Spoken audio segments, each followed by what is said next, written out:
Good morning, everyone, and happy Wednesday. My name is Deborah Lawler, and I'm the federal liaison between the WestFast and the Western States Water Council. I just wanted to let you know that today's webinar will be recorded and posted to the WestFast tab, which is found on the Western States Water Council's webpage at westernstateswater.org.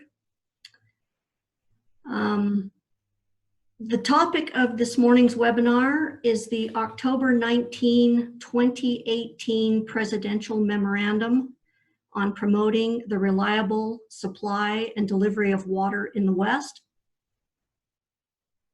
The memorandum was sent to Secretaries of the Interior, Commerce, Energy, Army, and the Chair of the Council on Environmental Quality.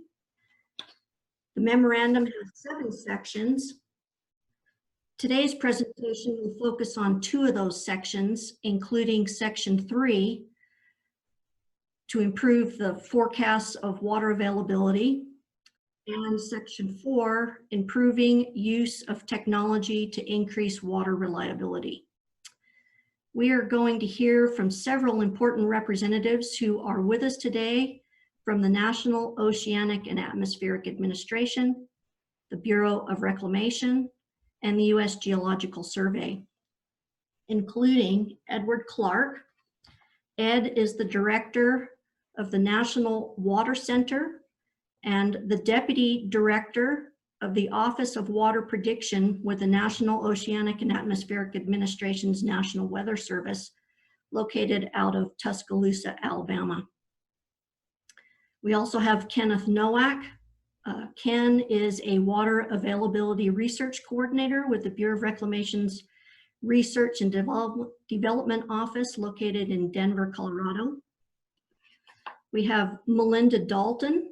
Melinda is a program coordinator for the Water Availability and Use Science Program with the U.S. Geological Survey in Atlanta, Georgia. And we have Amanda Erath. Amanda is a program analyst with the Bureau of Reclamation's Water Resources and Planning Office, also located in Denver, Colorado. These representatives are key to implementing the 2018 Memorandum Sections 3 and 4. They are going to provide an overview of their agency's activities in response to the memorandum, including action plans, agency commitments, and deliverables. There will be time at the end of the presentation for questions. So with that, I'm turning it over to you, Ed. All right, good afternoon. Can everybody hear me on the phone? This is Ryan of the Western States Water Council. I can hear you just fine. Thank you very much, Ryan. I appreciate that. Well, thank you, Deb, for the kind introduction, and thank you to the WestFast community for the opportunity to speak to you today. I'm going to take us back in history a little bit and talk about how the agencies came together to develop the action plan, and then I'll turn it over to my colleagues from the Department of Interior, both at the U.S. Geological Survey and at the Bureau of Reclamation, to talk about some of the actions that we're taking.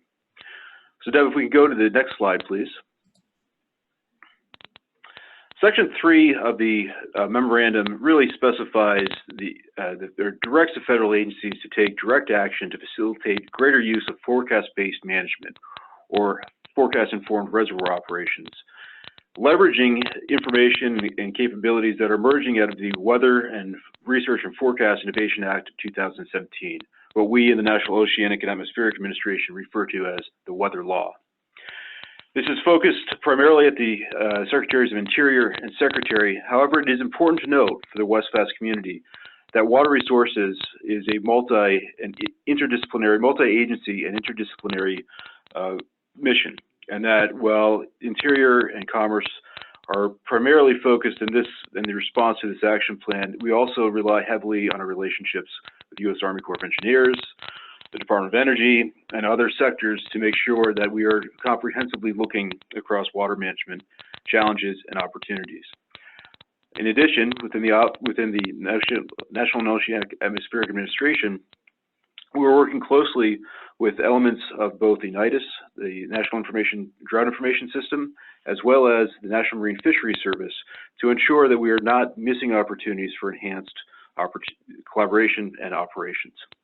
Next slide, please.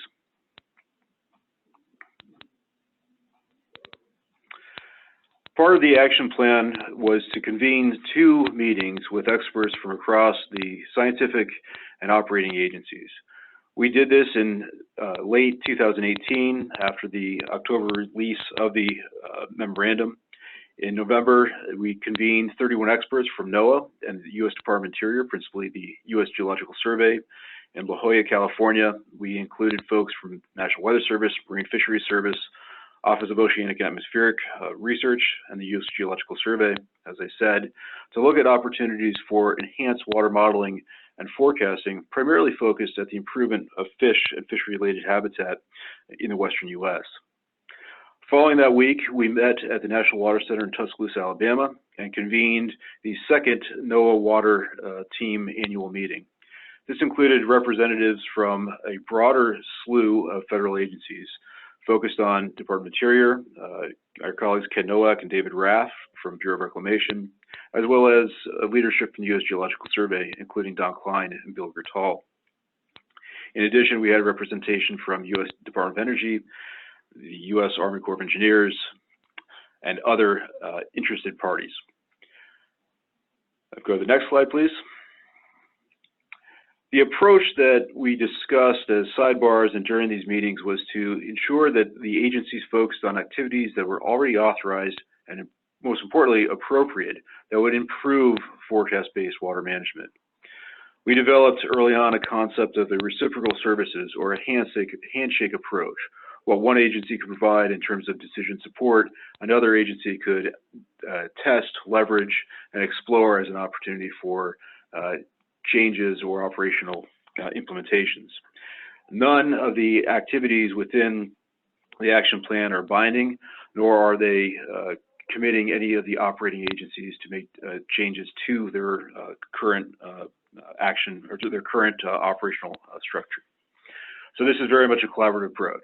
We work together across the 26 different federal agencies that have some role of water and water resources in order to scientifically measure, monitor, understand, and improve our predictions. This is simply an extension of, I think, a water sector collaboration that has extended for decades. And it's a great opportunity to show how our community can respond to executive orders and memoranda. The next slide, please. A couple important milestones before we turn it over to the specifics. The action plan was finalized in late July of 2019, and press releases were developed and posted both at the NOAA website as well as Interior on the anniversary of the release of the presidential memorandum. And you see here 2 quotes from our leadership, from Dr. Petty at the Department of Interior and from Admiral Gallaudet at NOAA. We are truly committed to working together collaboratively to bring and explore the best observational improvements, scientific improvements, modeling opportunities, and decision support management in terms of operating not only water availability in the West, but across the U.S. Enterprise. We'll go to the next slide, please. Before I turn it over to Ken at Reclamation, this is a list of the high-level activities that comprise that handshake approach. First is leveraging from within NOAA, led by Dave DeWitt, our Climate Prediction Center Director. The improvements projected within the Weather Research and Forecast Action Plan, our Public Law of 2017. This is really focused at the draft plan that will be released in the coming months to Congress on a strategy for improving subseasonal to seasonal weather forecasting. It also looks at the enhanced application of atmospheric models, primarily our next generational finite volume cubed dynamical core within the numerical weather prediction models, or the global forecast system, integrating that within emerging water prediction capabilities from the National Weather Service River Forecast Centers, as well as emerging guidance from the National Water Model. Additional capabilities looked at the integration and collaboration across the Department of Interior and NOAA on improvements to the national water model that will be discussed by USGS, as well as improvements and enhancements on observational systems and further exploration of the hydrologic ensemble forecast service, as Ken will discuss. Finally, it's my understanding that at the end of this presentation, we'll transition from not only the implementation of improved forecasting capabilities, but the application of Department of Interior-led longer-range prediction and decadal studies. And is an exciting extension of the collaboration between USGS and NOAA. I believe that's my last slide, Deb, and I will turn it back over to you and to Ken, and thank you for the opportunity to address this audience. Thank you very much, Ed. Okay, so now we're going to hear from Ken Nowak.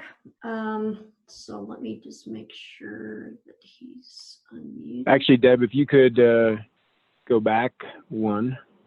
Go back. Keep it on the slide Ed was on. There we go. Perfect. Oh. This one? Okay. Okay. One forward, please. There it is. Thanks, Deb, and thanks, Ed, for that introduction. You know, it truly was a good opportunity to work with our other federal partners and realize in developing this action plan, you know, how much good work was already underway. And this just allows us to highlight some of those things and double down on those partnerships. Again, as I've mentioned, everything that we're working on here, stuff that was already underway, and really our opportunity was to enhance that and really highlight for leadership, you know, the partnerships and strength of our federal collaboration. Specifically within this action plan, you'll see on section 3, this is where the majority of activities involving reclamation fall. I'll briefly touch on a handful of them, and then I'd like to highlight one of them in particular, which Ed alluded to. And that's the first one, section 3.1, improving forecast integration in water management decision making. I'll get to that in detail, so I'm going to pass there. Item number 4 under section 3 is another activity working to improve regional collaboration between reclamation as well as various NOAA elements. And so we're again trying to highlight how we can work better with our partners in leveraging tools and capabilities. Item 5 there, the finalization of the Folsom Dam Water Control Manual. This is an activity largely involving the California and Nevada River Forecast Center, which is part of the NOAA Office of Water Prediction. We worked in partnership with the Corps of Engineers to revisit the Water Control Manual for that facility. Water Control Manual specifies the space required in the reservoir for different purposes. Of considerable interest to the Corps of Engineers is the flood space.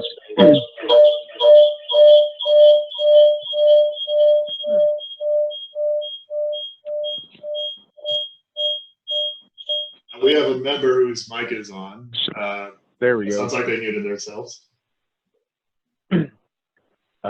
And so working with the Corps of Engineers, we were able to develop an operational methodology that leveraged the forecast information provided by the California and Nevada River Forecast Center, as well as infrastructure enhancements that allowed us to pursue a variable flood pool space. And the value there is that we're able to hold more water in that reservoir and feel confident that we can safely evacuate the water should a large event move into the region without posing risk to downstream flooding. And specifically in this case, for those of you not familiar with Folsom, it sits right upstream of Sacramento. And so flooding in the capital there would be, of course, an unacceptable outcome. So previously we were operating with reservoir levels lower based on the infrastructure as well as improved incorporation of forecast information. We're able to hold more water and ultimately achieve better water management outcomes. Several other items that we're working on at reclamation. Item 6 is a statistical water supply forecasting tool. Water supply forecasting, as many of you know, in the West refers to that volume of water coming during the primary runoff season, the snowmelt season. We've had some great success in terms of taking I would say, legacy tools and technologies and sort of bringing them up to speed to where our folks, as well as other partners, can really customize them and make them skillful, as well as characterize uncertainty that previously wasn't capable. So that's a activity that's ongoing, and getting excellent feedback from reclamation offices as well as Corps of Engineers and other partners. Last two other items here, our Water Smart program several years ago stood up a series of pilots looking at our operations from a sort of three-legged stool perspective. One, looking at how do we move better science and information into our decision-making processes. The second being looking at longer-term considerations or factors that should be kept in mind as we operate day in and day out, sedimentation at a reservoir being a good example of that.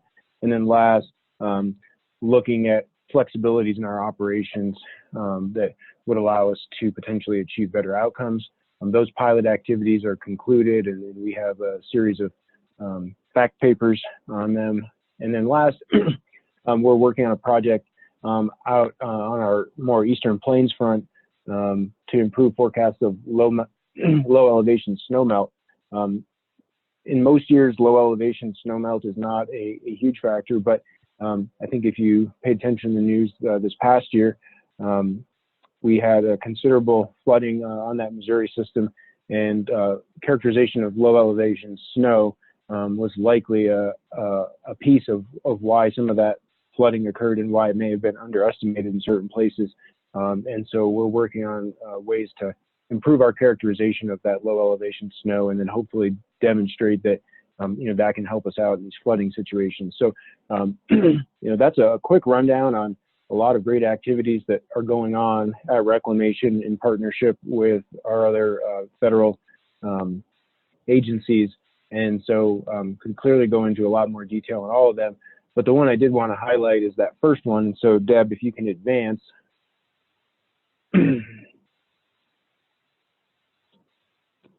There we go. So specifically on our action plan, section 3.1, we're looking to improve and expand use of water information to benefit water management outcome. And what this is specifically saying is to improve forecast integration of water management decision-making. We obviously use forecast day in and day out in our operations. In some cases, we may have as many as 5 different forecasts we're looking at for different reasons.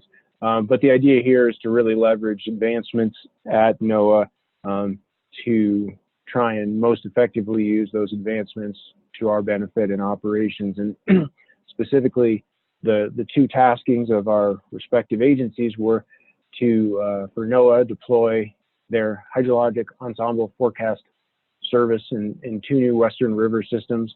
So this is a forecasting system that provides an ensemble forecast, so not just a single projection of what is likely to be the flow, but some characterization of uncertainty, largely from the atmospheric forcing side.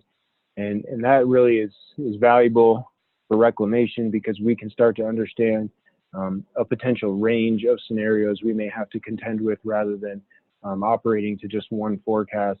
We think that opens the door for better operational outcomes, as well as potentially different operational configurations once you start to characterize that uncertainty a little bit more, allowing for hedging and other things based on potential extremes on that distribution and so forth.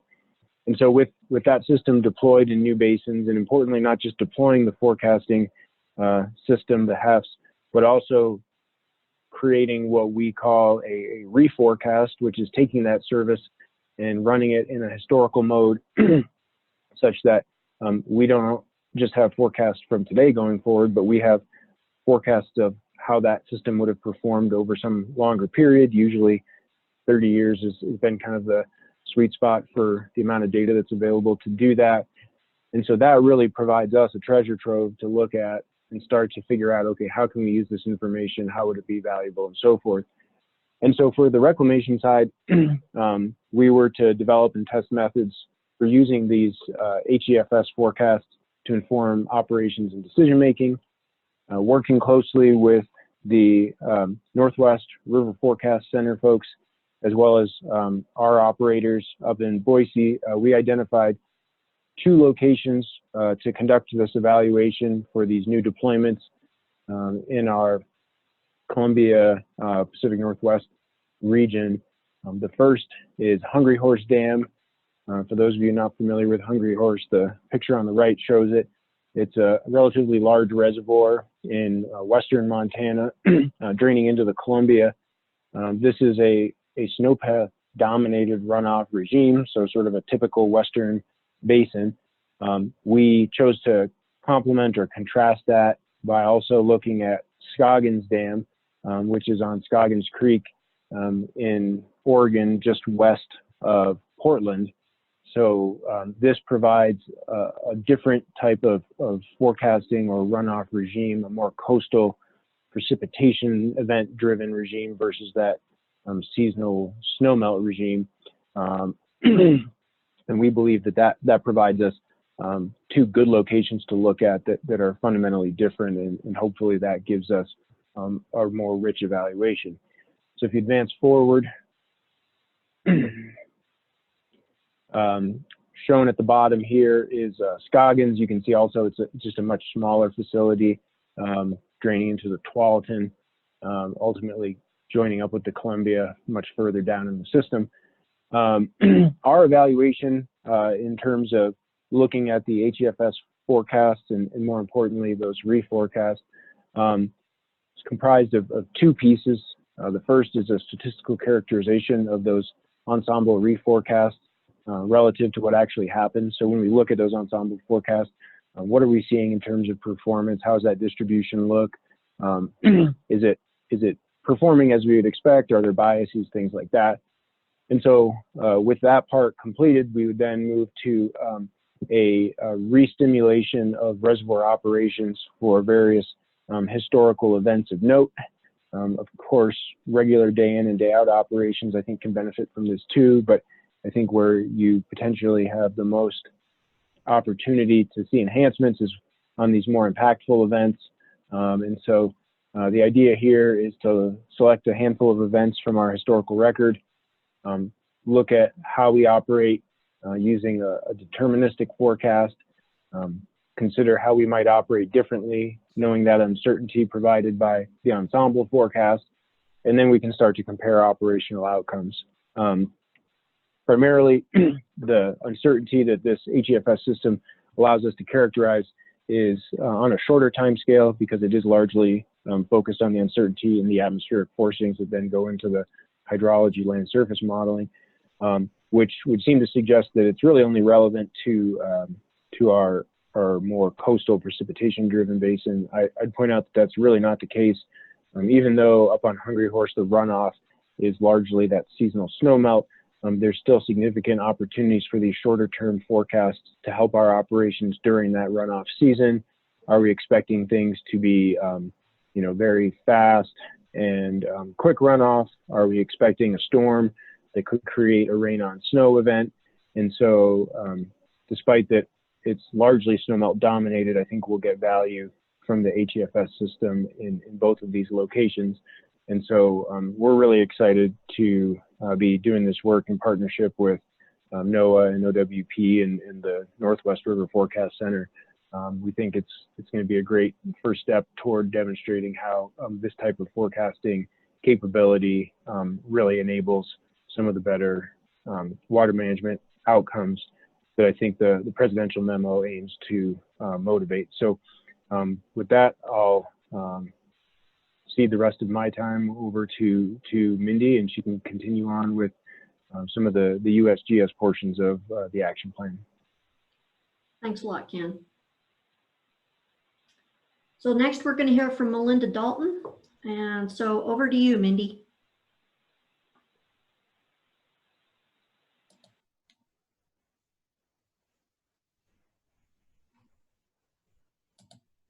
Okay. You can go ahead. Oh, can you not hear me? Yeah, I can. You're good. You're good. Okay, can you advance to the next slide? You bet. Okay, so there were several action items in the plan that USGS is working in collaboration with our federal partners, and the first of these is Action 3.2, improving continental scale hydrologic modeling. Ed referred to this earlier on in his comments, and we're collaborating with the Weather Service on improving groundwater representation in the National Water Model. We've been collaborating with Weather Service for a year, maybe 2 years now on this, and we'll continue to do so. We've done it directly in terms of projects, but also in working down at the Water Center in some of their summer institutes, which has really been a nice collaboration. Additionally, and in support of the Water Subcabinet, USGS is developing a new program. We've talked about it a little bit over the last couple of years. Initially, when we introduced this, we talked about it as the Water Prediction Work Program, and we've recently retagged it as Integrated Water Prediction. And the goal here is to develop this enterprise, this continental scale enterprise modeling capacity in an integrated way. So it's quantity, quality, and use. And you'll hear that that integrated quantity, quality, and use phrasing quite a bit during the next few slides. One important note is that we're going to be beginning an IWP pilot in the Upper Colorado Gunnison River Basin in collaboration with some of the other USGS water mission area priorities, such as next generation water observing systems, which I'll talk about shortly, as well as the integrated water availability assessments, which I'll also introduce here in just a minute. And these are also things that are priorities that we've presented on to the council over the last couple of years. Next slide, Deb.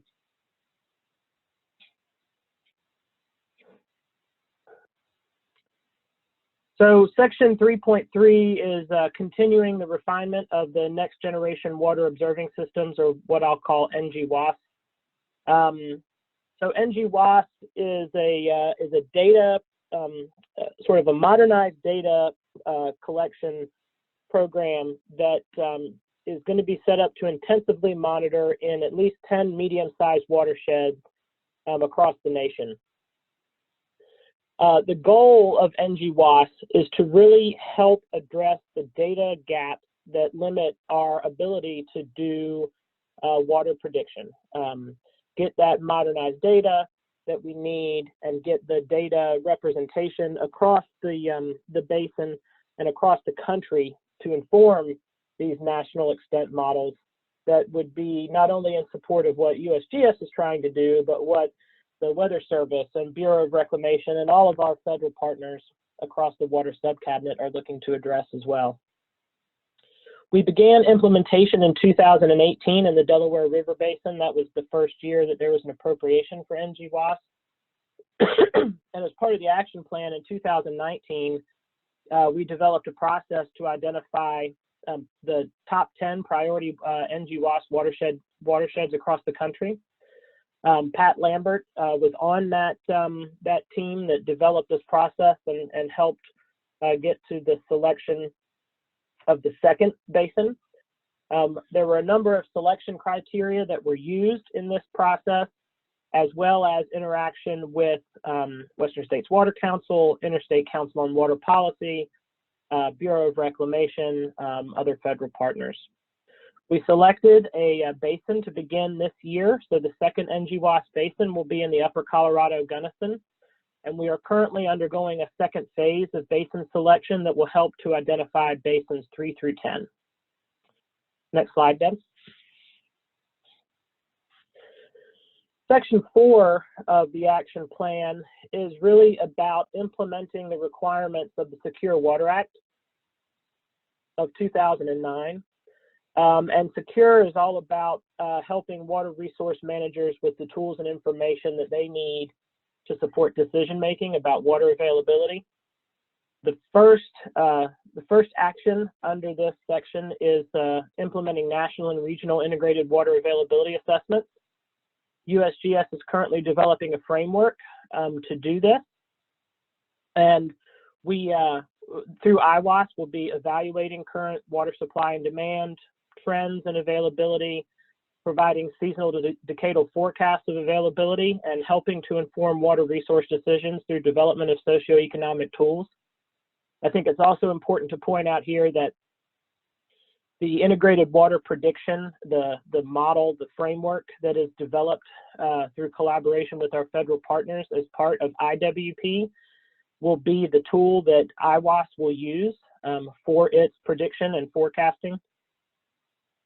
And that in these NGWAS basins, so as USGS goes into a basin and begins to collect data in support of decision making, but also in support of model development, we'll also be collecting data in support of stakeholder needs related to IWAS. So the kind of information that stakeholders need to make water resource management decisions. And in every NGWAS basin, there will be a model development as part of integrated water prediction, and there will also be water availability assessments as part of IWAS. It doesn't mean that they are limited to those basins. So for instance, there will be, for every NGWAS basin, there will be an IWAS, but IWAS will also take place outside of those NGWAS basins. Next slide, Deb. And sorry, everybody, I'm fighting a cold, so I'm getting a little scratchy. The second action here under section 4 is improvements in water use reporting. I think we all realize that water use information is critical in terms of making decisions, and getting it at a scale, a little bit at a temporal scale that's a little bit of an improvement over every 5 years is something that we all need. And so we are currently developing daily water use models for thermoelectric public supply and irrigation withdrawals. Those 3 categories of use account for 90% of the use nationally. And these models will report use on a daily basis. And we're working with our state partners through the Water Use Data and Research Program to improve access to data through data services and help make improvements to state and local databases, as well as supporting methods research at the local level to help improve state water use reporting that can then obviously help what we're trying to do nationally. Next slide, Deb. So here's a quick summary of the USGS action plan deliverables for 2019, and these are all calendar year, so these are all December 31st dates. So by the end of 2019, our goal was an operational delivery of the national IWAS. And so one thing that I think I neglected to mention is that the integrated water availability assessments are multi-extent. And so that means we'll be doing regional assessments, but at the same time, we're also doing national assessments. And the regional assessments will be set up to not only address stakeholder needs in the basin, but to help inform and improve what we're doing nationally. And so the first thing that we focused on doing was actually starting to deliver a concept or a pilot of the national IWAS. And we rolled that out December 16th. Hold on a second, my computer just went to sleep. Great timing. We rolled that out December 16th, and I've got a slide that shows that next. For 2020, we will incorporate quantity and quality, or incorporate quality and use into these national assessments. And at the end of 21, we'll be delivering these fully integrated national assessments nationally. On the bottom there are the regional deliverables. And so by the end of 2019, we identified that we select a second NGWAS basin, and that was done. And I mentioned that's in the Upper Colorado Gunnison, and planning is underway for the NGWAS component of that basin. and that we also would have some products out for a drought pilot in the Delaware River Basin. And we published a paper earlier this year on evaluation of historical drought in the Delaware River Basin. By the end of 2020, we'll develop an implementation plan in coordination with NGWAS, IWP, and IWAS. And we've been doing a lot of work on that. Additionally, we will be starting planning this year for an IWAS in the Upper Colorado Gunnison. We've just had some initial conversations in the last 2 weeks about planning for that regional IWAS, and that should kick into gear pretty quickly here. And then in 2021, we will kick off the first full IWAS in the Western Basin, which is again the Upper Colorado Gunnison. Next slide, Deb.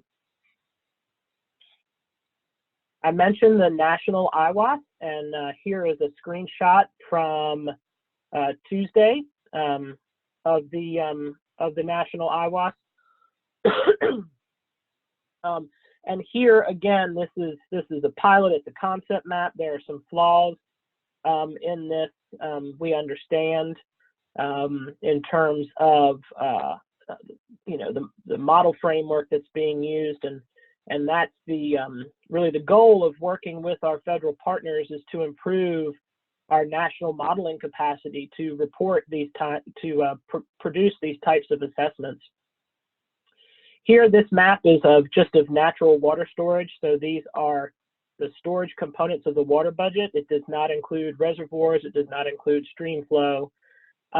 It does not, and the reporting is storage today, so storage in things like snowpack, soil moisture today, compared to storage on this same day through the period of record. So we're looking at very high to very low, and this is updated on a daily basis with the best information available in our databases. Our model reaches into the databases, pulls that data, does a run, and operationally updates this map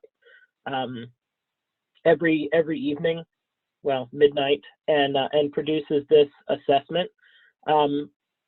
As I mentioned, this is a concept map. It's a pilot activity. We're currently working on some more development of this, and we've made some limitations. For instance, you can only scroll in so far because we want this to be used essentially right now as more as an illustration of storage as opposed to a decision-making tool. And we're working on more development over the next year to improve the performance. We're also going to be adding more indicators of storage or of water availability. And as I mentioned, by the end of this calendar year, we also have to have some indicators of quality and use. Next slide, Deb. And we'll see if this works. Oh, it is going to work. And so here's a visualization that our development team came up with last week, and the resolution isn't very good. I blew it up pretty high, and it's honestly just a draft of some ways that they're looking to deliver this type of information in ways that we're thinking that this can be used. Deb, will you go back and let's start it over again? Yeah. And so essentially this map going through the days, you can see interesting patterns pop up. The wet conditions in the Midwest, dry conditions in California that coincide with wildfires, and then wet conditions in the desert Southwest after Tropical Storm Raymond moved through the area. So, in general, the goal here is to provide this national assessment that can help inform decision making, but we're not even really quite there yet. We're still in concept only. But this was our first delivery for the presidential memo action plan. And then I will turn it back to Bureau of Rep. Okay, great. Thanks, Mindy. So now we're going to hear from Amanda Erath. Amanda, bring us home.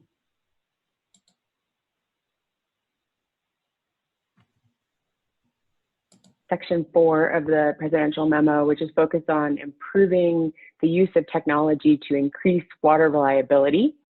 And two of the items under Section 4 are focused on investments in technology and reduction of regulatory burdens to enable broader scale use of both water recycling and water desalination. So what I'm mostly going to talk about today are Reclamation's two main contributions to this section of the memo, which are the Title 16 Water Reclamation and Reuse Program and our funding opportunity announcement for WIN Act desalination construction projects. So, as others have mentioned, again, here we have a focus on, for the most part, existing programs that are being used to contribute to the memo. So the Title 16 Water Reclamation and Reuse Program is an existing program. It has been around since 1992. And through that program, Reclamation provides cost-shared grant funding to non-federal project sponsors in order to plan, design, and construct water reclamation and reuse projects. So these are non-federal projects. They're not reclamation projects. They are designed, constructed, owned, and operated by non-federal project sponsors. For the most part, that's municipalities or water districts or other types of water suppliers or wastewater districts. And we have a variety of funding opportunity announcements that we offer under the Title 16 program annually. So it is a competitive process that we use to allocate funding under the program. So each year we issue funding opportunity announcements. The biggest ones are for actual planning, design, and construction of projects, both congressionally authorized projects and projects under the new Water Infrastructure Improvements for the Nation Act amendments to the program, which I'll talk about a little more in a minute here. So that's where most of the program funding goes, is to provide cost-shared funding for actual implementation of water reuse projects. And we do require a 75% non-federal cost share, so Reclamation can provide up to a 25% federal cost share with a maximum of $20 million in federal funding for most projects. There are some exceptions to that for the specifically congressionally authorized projects where Congress may have identified a larger federal cost share, but for the most part, it's up to $20 million for most projects. So that's our biggest funding opportunity announcement, but we do also offer a few other funding opportunity announcements, including in some years funding for the development of Title 16 project feasibility studies. And then also we have a funding opportunity announcement for water reclamation and reuse research projects. We've had that opportunity in the last few years. We will most likely have that again in fiscal year 2020. And under that funding opportunity announcement, we focus on providing, again, cost-shared funding on a competitive basis for implementation-based research projects. So these aren't technology development research projects per se. They're more taking a proven technology and funding research that's needed to figure out how to implement it in a particular community or area or a particular project, or what technology may be best suited for a particular project or need. So it is, like I said, implementation-based research. We do also have at Reclamation what is our desalination and water purification research program. So that's another sort of branch or a type of water treatment or reuse research that we do fund, but that program is focused on that technology development side. So that is more about taking unproven technologies and providing funding for research that's needed to bring those technologies to commercialization. And then if everything's working well, the way we see it is that at that point, then that technology would be more ready to move into the Title 16 research funding opportunity announcement to help non-federal partners figure out how to actually implement it once it's been proven that the technology does in fact work. So as I mentioned, we did have some amendments to the Title 16 program under the Water Infrastructure Improvements for the Nation Act, which was passed at the very end of calendar year 2016. So previous to the, we call it the WIN Act, previous to the WIN Act, under the Title 16 program, in order to receive construction funding, a project had to be specifically authorized by Congress, which, as you can imagine, was, you know, kind of a uphill push, especially if it's a smaller project. There's a lot of work that goes into, you know, lobbying a congressional delegation to get a bill introduced to specifically authorize a project. So we had sort of a finite universe of eligible Title 16 projects. But with the passage of the WIN Act, the program has now been opened up so that once Reclamation makes some threshold determinations about a project, which we do by reviewing its Title 16 feasibility study and determining that it meets all the requirements, that project is then eligible to compete for funding without a specific congressional authorization. So it's definitely opened the project up, or the program up a lot. We have a lot more eligible projects now. We pretty much doubled the number of eligible projects since the passage of the Act in 2016, the end of 2016. So that's a big change here recently to the program. In fiscal year 2020, we do have about $63.6 million available in appropriations for the Title 16 program. 20 million of that has been specified for the projects that are eligible under the program under the WIN Act amendment. And then the remainder of the funding will be divided up among the, we'll have a funding opportunity announcement for the congressionally authorized projects that's actually on the street right now with applications due on February 19th. And then we will most likely also be offering funding opportunity announcements for research and then also possibly for the development of feasibility studies under the program. So that's the Title 16 program in a nutshell. We do also have a funding opportunity announcement under another section of the WIN Act amendment, this time to the Desalination Act of 1996 instead of the Title 16 authority, where we do provide cost-shared grant funding for the construction of both ocean and brackish desalination projects. So that funding opportunity announcement, we offer that annually as well. It's very similar to the Title 16 program funding opportunity announcement in that we provide cost-shared funding with a 75% required non-federal cost share, 25% maximum federal cost share, up to $20 million per project for the planning, design, and or construction of both ocean and brackish water desalination projects. And that could also include research. Research under our research funding opportunity announcement, that includes both reuse and desalination. But you know, if some of these projects do have some post-feasibility study research that needs to be done as they're trying to implement their projects, they can also apply for that under the WIN desalination funding opportunity announcement if it's a desal project. And then in fiscal year 2020, we have $12 million in appropriations for these WIN desalination projects. And hopefully we'll be issuing both the WIN desalination funding opportunity announcement and the WIN Title 16 funding opportunity announcement for fiscal year 2020 in the coming weeks or months. Right now we are waiting for the fiscal year 2019 project selections to be finalized and transmitted to Congress. And then basically as soon as that happens, we'll go ahead and issue the FY20 funding opportunity announcement so that entities can apply for funding this year. That's kind of the basics of those two programs, which are our main contributions under Section 4. With that, I'll turn it back over to Deb. Thanks, Amanda.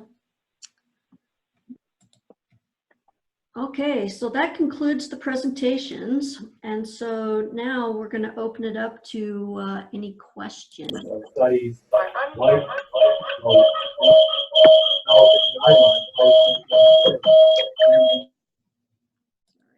Sorry about that. Let's see, how do I do that? And chat.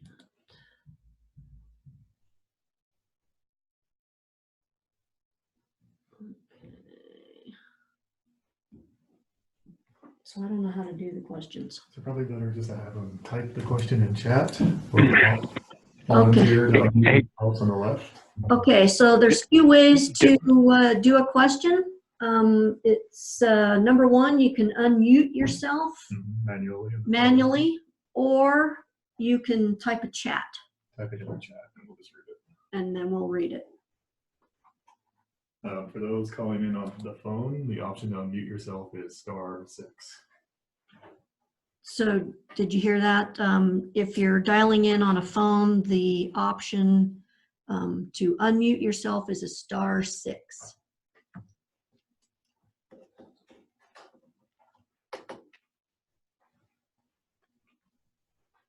Okay.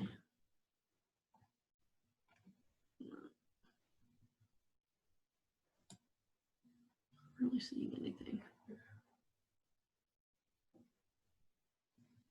Okay, well, I guess that's it. I want to thank everyone for joining today, and I especially want to thank today's presenters. Have a great day, everyone. User chat.